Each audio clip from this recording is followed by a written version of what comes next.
Hello guys, welcome back to my YouTube channel. And guys, आज मैं लेके आई हूँ CS404 जो कि हमारा था कंप्यूटर ऑर्गेनाइजेशन एंड आर्किटेक्चर। उसका review paper, question paper review लाई हूँ। तो ये क्वेश्चन पेपर तो बहुत अच्छा आया था। मैंने जो डिवीज़न एल्गोरिदम्स और रीस्टोरिंग समझाया था एंड बूथ समझाया था, पाइपलाइनिंग यूनिट 5 का वन शॉट, मतलब जो मैंने यूनिट 5 समझाई थी उसमें से मिनिमम सबसे मैक्सिमम क्वेश्चंस आए जो यूनिट 5 मैंने एक्सप्लेन करी थी, और उसमें मैंने इंपॉर्टेंट क्वेश्चन ही वन शॉट में एक्सप्लेन करे थे, वो भी आए हैं उसमें। तो इसमें सबसे पहला क्वेश्चन था हमारा, वो था stack based central processing unit organisation with block diagram, जिसमें हमें स्टैक को मतलब उसमें हम स्टैक भी एक्सप्लेन कर सकते थे और जो उसका एक ब्लॉक डायग्राम बनाना था और उसको पूरा एक्सप्लेन करना था। नेक्स्ट वन था हमारा difference between hardware and micro program unit. ये भी हमने फर्स्ट यूनिट में देखा होगा। इन दोनों के बीच का डिफरेंस बिटवीन बहुत इम्पॉर्टेंट था।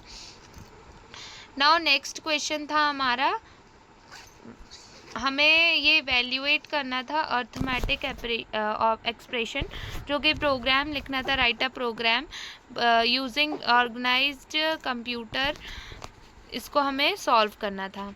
फिर हमारा एक न्यूमेरिकल था बूथ वाला, ये मैंने एक्सप्लेन करा था बूथ एल्गोरिदम। मैंने भी -13 लिया था, पर इनटू में आई थिंक 7 था शायद, तो मुझे अभी 7 या 9 था, तो जो भी था, पर ये बूथ एल्गोरिदम बहुत इजी आया था और हम इसे ईज़िली सॉल्व कर सकते थे। तो जो कि मैंने वीडियो आप देख सकते हैं कि मैंने कल एक्सप्लेन करा था परसों, और कल मैंने यूनिट 5 का भी वन शॉट डाला था। नाउ नेक्स्ट वन था पाइपलाइनिंग। पाइपलाइनिंग के मैंने स्टेजेस भी बताए थे, डायग्राम भी बताया था, फ्लो चार्ट की कैसे लिखना है यूनिट 5 के वन शॉट में। ठीक है, फिर से पाइपलाइनिंग के बाद आया था वेक्टर प्रोसेसिंग। वेक्टर प्रोसेसिंग भी मैंने समझाया था यूनिट 5 में ही। नेक्स्ट वन आया था PCI बस। ये भी एक इम्पॉर्टेंट था, बसेस जो आर्किटेक्चर के थे, मैंने जो इम्पॉर्टेंट क्वेश्चंस थे उसमें PCI बस मेंशन किया था। मैक्सिमम ऑफ द क्वेश्चंस मेरे इम्पॉर्टेंट से आए थे, आप रीचेक भी कर सकते हैं इम्पॉर्टेंट्स में जाके कि मैंने जो इम्पॉर्टेंट्स दिए थे वो आए थे उसमें। और फिर उसके बाद रीस्टोरिंग डिवीज़न आया था। बाइनरी फॉर्म हमें पहले से दिया था, हमें कुछ चेंज करना ही नहीं था उसमें कि हमें बाइनरी में चेंज करना है, हमें डायरेक्ट सॉल्व करना था। इसी का बी पार्ट था कैश मैपिंग। कैश मैपिंग में हम क्या लिख सकते थे, मेमोरीज लिख के, और उसकी मैपिंग की जो टेक्निक्स थी हमारी 3, वो लिखना था हमें एंड उसको एक्सप्लेन करा था। ये भी एक क्वेश्चन इम्पॉर्टेंट्स में था।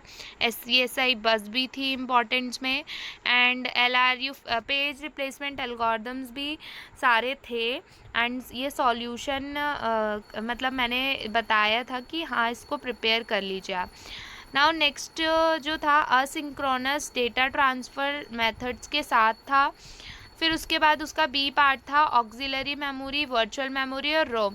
इसमें से हमें 2 लिखने थे, ईजिली हम वर्चुअल मेमोरी और रोम लिख सकते थे, जो कि इम्पॉर्टेंट्स में भी था। नाउ नेक्स्ट वन आया था DMA कंट्रोलर, ये भी इम्पॉर्टेंट्स में था। RISC और जो वर्किंग RISC और जो हॉरिजेंटल वर्टिकल माइक्रो प्रोग्राम था, ये भी हमारा इम्पॉर्टेंट्स में प्रेजेंट था। आप फिर से जाके मेरा फिर से वीडियो पॉज करके आप फिर से क्वेश्चंस देख सकते हैं कि मैंने आपको जो जो क्वेश्चंस एक्सप्लेन करे थे, और मैक्सिमम मतलब मुझसे जितना हुआ था मैंने वीडियोस बनाए थे। मेन मेरा मोटिव न्यूमेरिकल्स का था, तो वो मैंने पहले डाले थे। देन नेक्स्ट वन मैंने जो यूनिट 5 का वन शॉट लाया था, यूनिट 5 उसमें से बहुत कुछ आया। यूनिट 1 और 5 में से मैक्सिमम ऑफ द क्वेश्चंस आए, तो ठीक है।